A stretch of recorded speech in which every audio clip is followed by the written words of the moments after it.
যখন বাজছে যুদ্ধের ঘণ্টা, তখন ইরানের সুযোগ সন্ধানী নির্বাসিত যুবরাজ রেজা পাহলভি ক্ষমতা দখলের স্বপ্ন দেখছেন। বিদেশি শক্তির আঘাতে নিজ দেশ ইরান যখন জ্বলছে, তখন যেন বেশ ফুরফুরে মেজাজেই আছেন তিনি। সামাজিক মাধ্যম এক্সে দেখা গেল আমেরিকায় বসবাসরত ইরানের নির্বাসিত যুবরাজ রেজা পাহলভি সড়ক উপস্থিতি। বিবৃতি দিলেন দখলদার ইসরায়েলের সপক্ষে। জানালেন মার্কিন ও ইসরায়েলি হামলা দেশের জনগণের বিরুদ্ধে নয়, বরং আয়াতুল্লাহ খামেনির কর্তৃত্ববাদী শাসন ব্যবস্থার বিরুদ্ধে। তার ভাষ্যমতে ইরানের দীর্ঘদিন ধরে চলে আসা দমনমূলক রাষ্ট্রযন্ত্রের গোড়া উপড়ে ফেলতে মিশনে নেমেছে আমেরিকা ও তার ঘনিষ্ঠ মিত্র ইসরায়েল। পাহলভির এমন আচরণ বলে দেয় যেন বহুদিন ধরেই এই মুহূর্তের অপেক্ষায় ছিলেন তিনি। ইরান এই যুদ্ধে পরাজিত হলে ক্ষমতায় বসার স্বপ্নে বিভোর ট্রাম্প নেতানিয়াহুর এই বন্ধু। পাহলভির দাবি, অল্প সময়ের মধ্যেই পতন ঘটবে ইরানের ক্ষমতাসীন সরকারের। চূড়ান্ত বিজয়ের বাকি নেই আর বেশি সময়। খুব দ্রুতই ইরানি জনগণের পাশে থেকে দেশ পুনর্গঠনের কাজে হাত লাগাতে চান তিনি।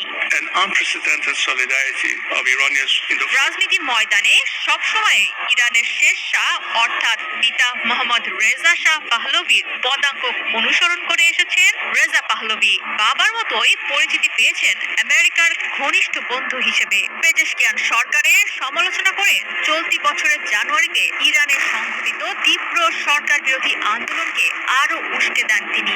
এর পরের মাসেই 14 ফেব্রুয়ারি জার্মানির মিউনিখে আয়োজিত নিরাপত্তা সম্মেলনে ইরানের ধর্মনিরপেক্ষ গণতান্ত্রিক নেতৃত্ব গড়ে তোলার ঘোষণা দেন। ডাক দেন খামেনির অনুগত ইরান সরকারের পতন ঘটানোর। গণতান্ত্রিক সরকার প্রতিষ্ঠার জন্য বিশ্ব নেতাদের মানবিক হস্তক্ষেপের আহ্বানও জানান তিনি।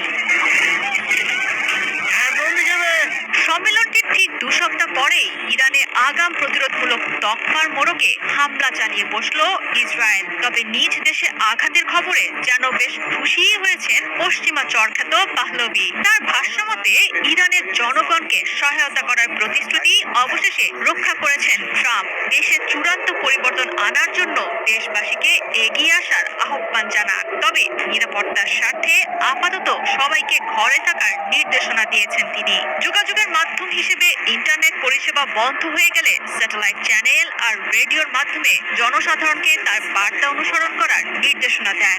দেশের সাধারণ জনগণের সর্বোচ্চ সুরক্ষা নিশ্চিত করার বার্তা ছুড়ে দেন আইন শৃঙ্খলা বাহিনীর প্রতি। ইরানে হামলার ঘটনায় মার্কিন প্রেসিডেন্ট ডোনাল্ড ট্রাম্পকে ধন্যবাদ আর কৃতজ্ঞতা জানিয়েছেন পাহলভি। তার দাবি অনুসারে ইরানের জনগণ হলো আমেরিকার বন্ধু।